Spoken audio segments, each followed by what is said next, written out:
તો આજની સૌથી પહેલી ટીપ મારી બુક માટેની છે। તો ઘણી વખત એવું થાય છે કે આપણે બુક વાંચતા હોઈએ છીએ ત્યારે જ આપણને કંઈક કામ આવી જાય અને આપણે આ જે બુક છે એને આવી રીતે બંધ કરીને જતા રહેતા હોઈએ છીએ અને પાછા આવીએ ત્યારે આપણને જે બુકનું જે પેજ હોય છે એ ખોવાઈ જાય છે, આપણને જે પેજ હોય છે એ મળતું નથી।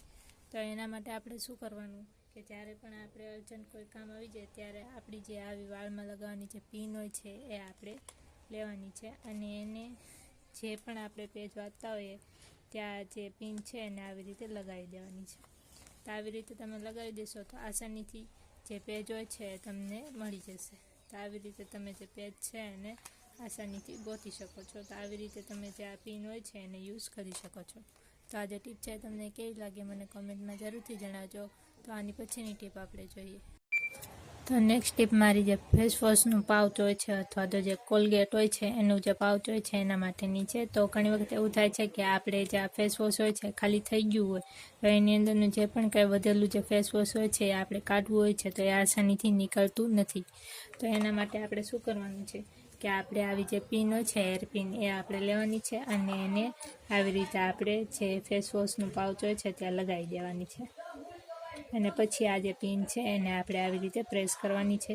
તો ખૂબ જ ઇઝીલી અને આસાનીથી જે પણ કાંઈ વધેલું અંદર ફેસ વોશ હશે એ નીકળી જશે અને આપણે એને યુઝ કરી શકીએ છીએ। તો આવી રીતે આપણે એને કાઢી શકીએ છીએ।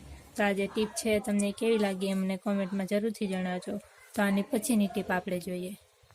તો નેક્સ્ટ ટીપ મારું જે આવું હેન્ડ વોશનું પાઉચ હોય અથવા તો જે ટોમેટો કેચઅપનું પાઉચ હોય એના માટેની છે।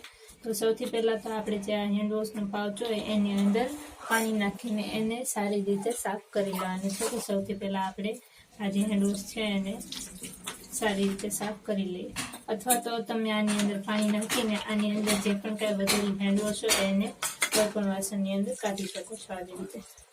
તો આવી રીતે આપણે જે એની અંદર વધેલું જે પણ કાંઈ હેન્ડ વોશ હોય એને કાઢી લેવાનું છે। પછી આપણે આ જે પાઉચ હોય છે એની અંદર ગરમ પાણી લેવાનું છે અને ગરમ પાણી આપણે જે આ પાઉચ છે એની અંદર પૂરેપૂરું ભરી દેવાનું છે આવી રીતે। તો આવી રીતે આપણે આખું જે પાઉચ છે એને ગરમ પાણીથી ભરી દેવાનું છે અને પછી એનું જે ઢાંકણ છે એ આપણે બંધ કરી દેવાનું છે। તો આવી રીતે એક ગરમ પાણીની થેલી બનીને તૈયાર થઈ જાય છે। જ્યારે પણ તમને તાવ આવે ત્યારે તમે આને પેટની ઉપર રાખીને સૂઈ શકો છો અથવા તમારો જે હાથ હોય છે ત્યાં સોજો આવ્યો હોય અથવા તો તમારા પગનો જે સાંધો હોય છે ત્યાં દુખાવો થતો હોય તો તમે જે આ ગરમ પાણીની થેલી છે એને રાખી શકો છો અને તમારા હાથ પગમાં અથવા તો તમને તાવ આવે ત્યારે તમને ખૂબ જ રાહત મળે છે આનાથી। આ જે ટીપ છે તમને કેવી લાગી એ મને કોમેન્ટમાં જરૂરથી જણાવજો અને આ જે ટીપ છે તમને પસંદ આવી હોય તો ચેનલને સબસ્ક્રાઈબ તો જરૂરથી કરતા જજો। આની પછીની ટીપ આપણે જોઈએ। તો આપણા ઘરમાં જે નાના બાળકો હોય છે એની જે બુક હોય છે એમાં થાય છે એવું કે એ લોકો જે બુક હોય છે એને યુઝ કરતા હોય છે તો એના 2-3 પેજ જે હોય છે એ આવી રીતે કોરા રહી જતા હોય છે એને એ લોકો યુઝ નથી કરતા અને આ જે બુક હોય છે એને આમને ફેંકી દે છે।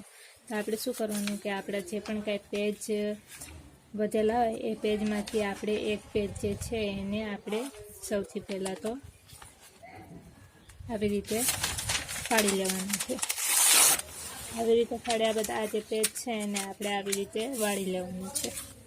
આવી રીતે 3-4 ટુકડા આપણે કરી લેવાના છે અને પછી આને પણ આપણે સારી રીતે ફાડી લેવાનું છે।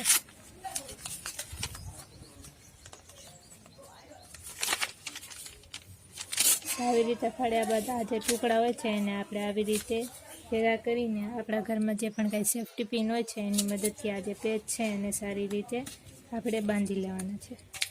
તો આ જે પેજ છે એનું આપણે કઈ રીતે યુઝ કરવાનું છે કે જ્યારે પણ આપણે રસોડામાં કંઈક કામ કરતા હોય ત્યારે આ જે પેજ છે આપણે રસોડામાં મૂકી દેવાના છે। તો જ્યારે પણ આપણે એને કાંઈ વસ્તુ જે હોય છે એ લેવાની યાદ આવે તો આપણે જે વસ્તુ હોય છે એ આની અંદર લખી શકીએ છીએ અને તરતમાં તરત મંગાવી શકીએ છીએ। તો આવી રીતે આપણે જે આ પેજ હોય છે વધેલા એનો યુઝ કરી શકીએ છીએ।